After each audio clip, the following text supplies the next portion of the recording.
कहते हैं कि दिन की रोशनी हर जगह को आम बना देती है, मगर कुछ जगहें ऐसी भी होती हैं जहां रात सिर्फ अंधेरा नहीं लाती, वो अपने साथ माजी को भी जगा देती है। पुणे के दिल में खड़ा शनिवार वाड़ा भी ऐसी ही एक जगह है। दिन भर यहाँ लोगों की भीड़ रहती है। सियाह आते हैं, तस्वीरें बनाते हैं, बच्चे दौड़ते हैं, गाइड पुरानी तारीख सुनाते हैं, फिर सूरज ढलते ही सब वापस चले जाते हैं। मगर जैसे ही आखिरी कदम इस दरवाजे से बाहर निकलता है, कहा जाता है कि महल के अंदर किसी और की आहट शुरू हो जाती है। एक ऐसी आहट जिसके कदमों की आवाज़ तो सुनाई देती है, लेकिन वो कभी नजर नहीं आता। पुराने जमाने में महल के आसपास रहने वाले लोग एक अजीब बात दोहराते आए हैं।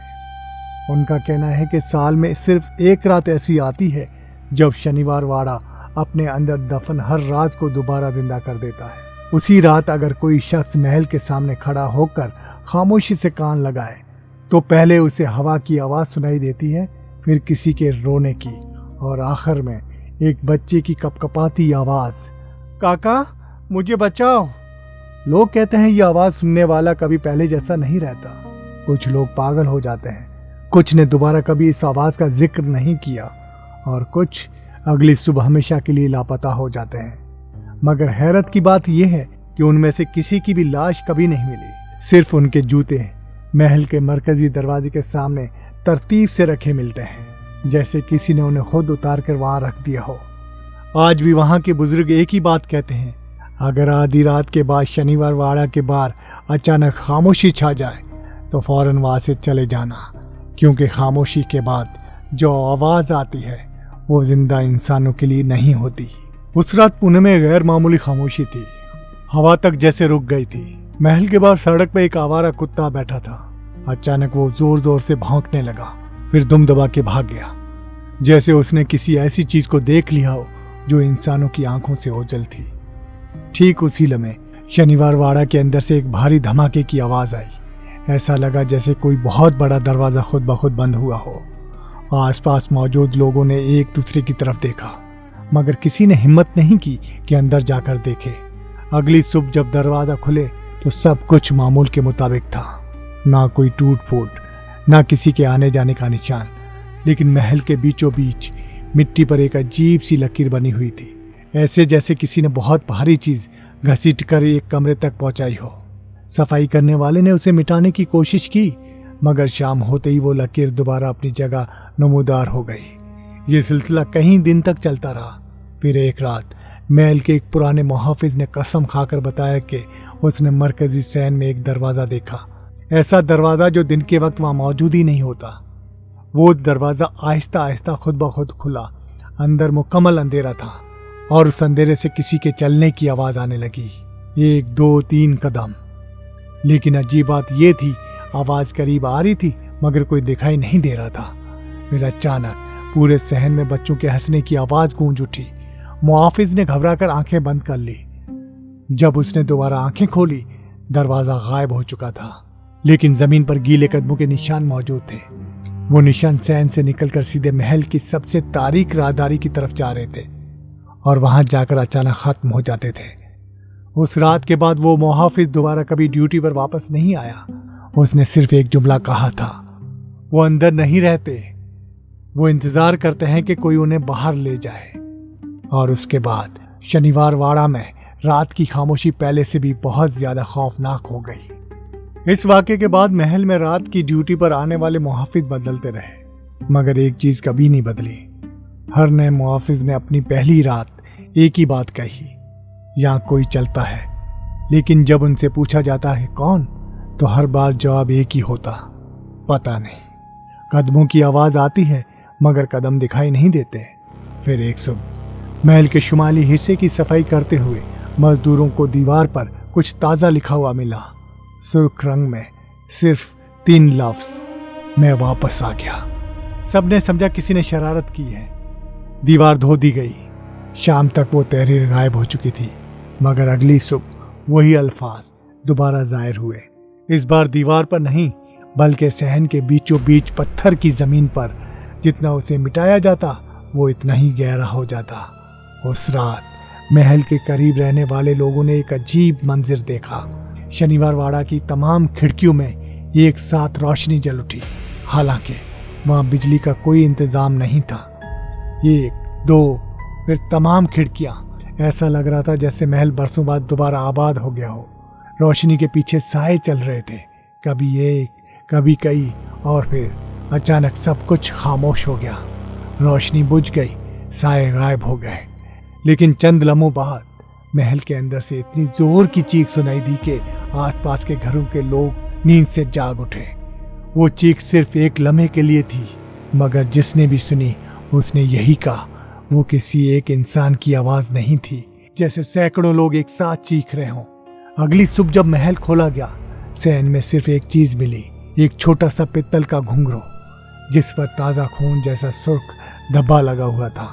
और उस घुंघरू के अंदर से बहुत आहिस्ता किसी बच्चे की सरगोशी सुनाई दे रही थी, मैं अभी यहीं हूं। उस घुंघरू को उस दिन महल से बाहर फेंक दिया गया। लोगों ने समझा बात खत्म हो गई, लेकिन असल कहानी तो उस रात ही शुरू हुई। रात के ठीक 3 बजे महल के चारों तरफ रहने वाले लोगों की नींद एक ही आवाज से टूटी। ऐसा लग रहा था जैसे कोई आहिस्ता आहिस्ता घुंघरू पहनकर खाली राहदारियों में चल रहा हो। आवाज कभी दूर चली जाती, फिर अचानक बिल्कुल करीब आ जाती।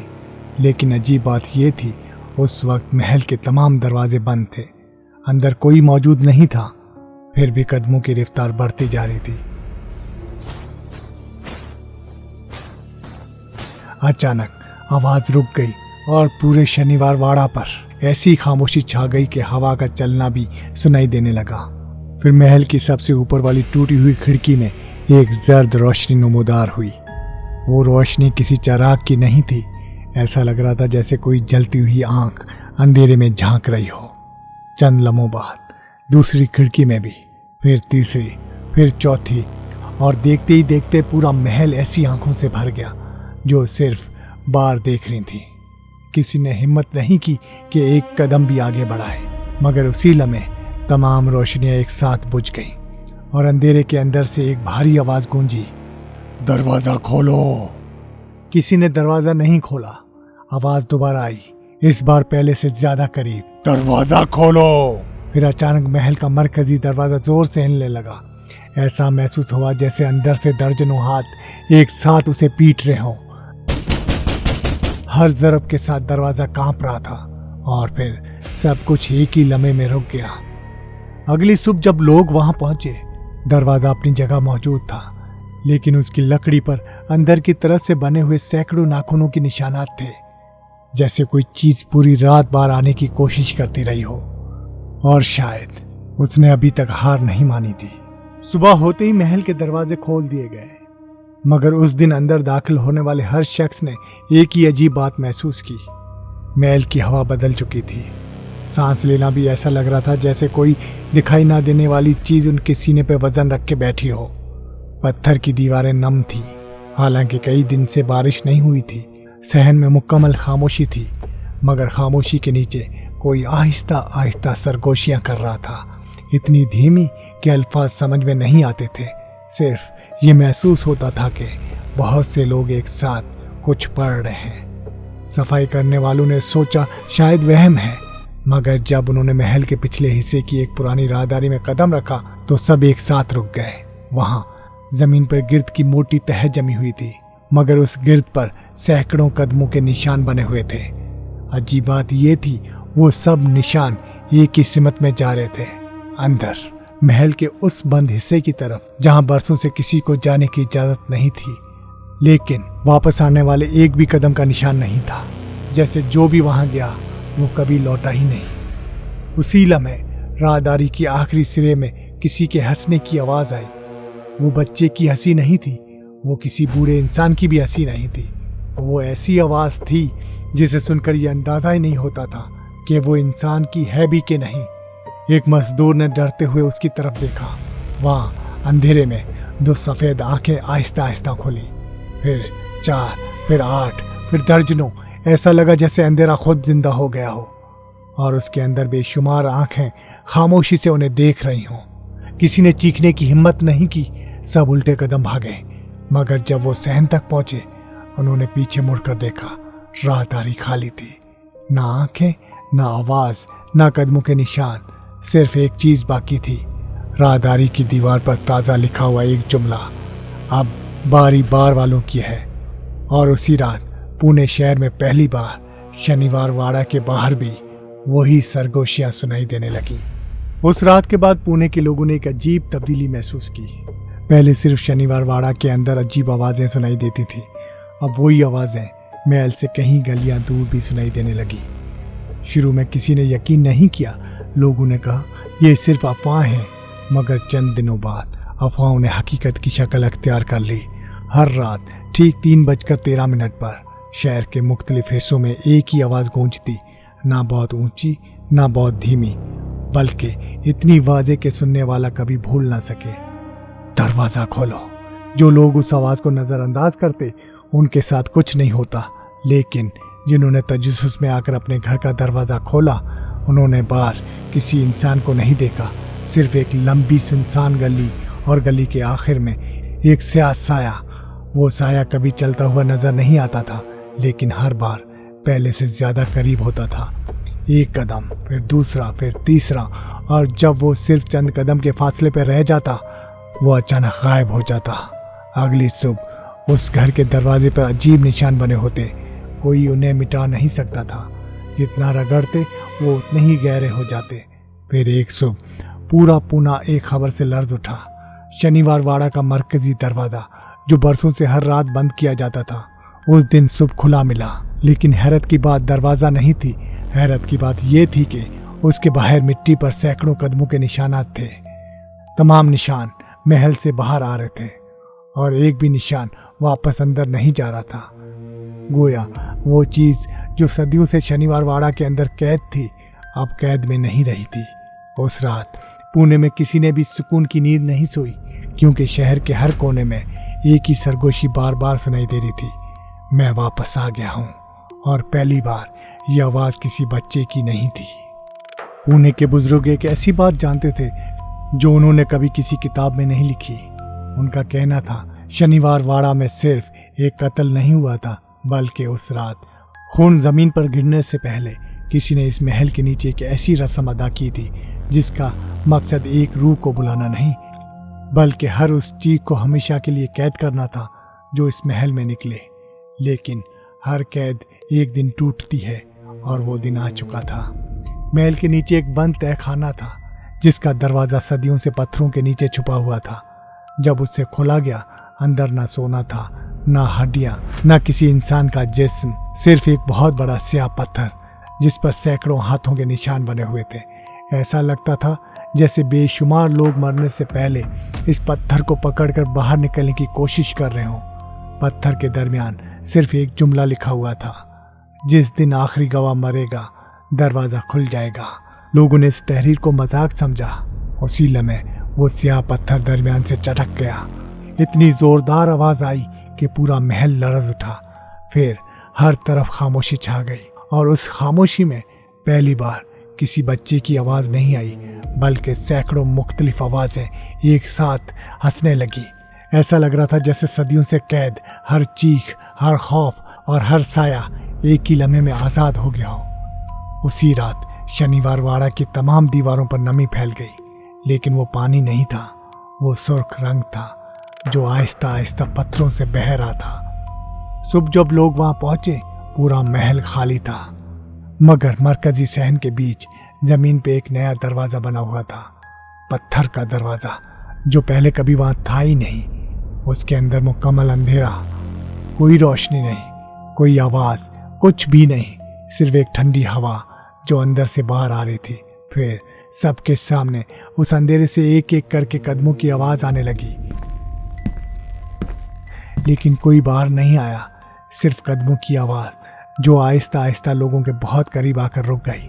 हजूम में खड़े हर शख्स को ऐसा महसूस हुआ जैसे कोई उनके कान के पास खड़ा सांस ले रहा हो। अचानक जमीन पर सबके साए गायब हो गए। लोगों ने नीचे देखा तो उनके साए उनके कदमों के नीचे नहीं थे। वो सब उस पत्थर के दरवाजे के अंदर खड़े थे और आहिस्ता आहिस्ता एक एक करके अंदर तारीकी में चलते जा रहे थे। लोग चीखते रहे, मगर साए वापस नहीं आए।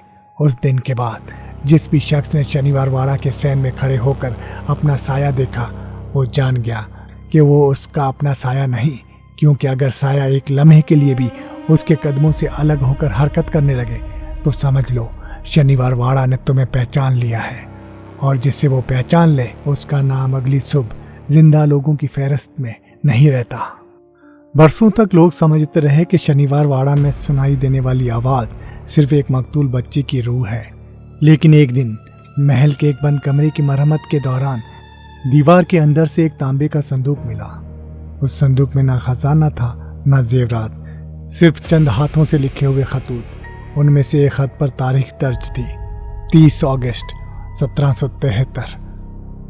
उस खत में लिखा था, अगर ये तहरीर कभी किसी के हाथ लगे तो जान लेना हमने सिर्फ एक इंसान को कत्ल नहीं किया था, हमने उसकी आखिरी चीख को भी इन दीवारों में कैद कर दिया था।